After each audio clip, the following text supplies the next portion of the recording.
ଅବକାରୀ ବିଭାଗ ତରଫରୁ ଢାବାରେ ଚଢ଼ାଉ।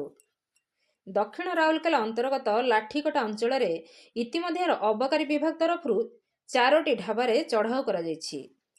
ସେହି ଢାବାଗୁଡ଼ିକରୁ ବିପୁଳ ପରିମାଣର ବିଦେଶୀ ମଦ ଓ ବିୟର ଜବତ ହୋଇଥିବା ଅବକାରୀ ବିଭାଗ ପକ୍ଷରୁ ସୂଚନା ମିଳିଛି। ଚଢ଼ାଉ ହୋଇଥିବା ଢାବାଗୁଡ଼ିକ ମଧ୍ୟରେ red chili dhaba, friends dhaba, Zaika dhaba ଓ ଓମ୍ ସାଇ ଢାବା ଅନ୍ତର୍ଭୁକ୍ତ।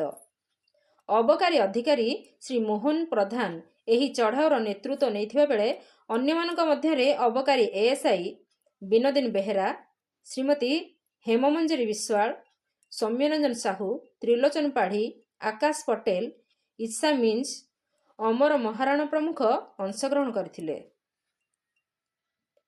ରାଉରକେଲାରୁ ଲବକିଶୋର ନାୟକଙ୍କ ରିପୋର୍ଟ, ନାଗରାଜ ନ୍ୟୁଜ୍।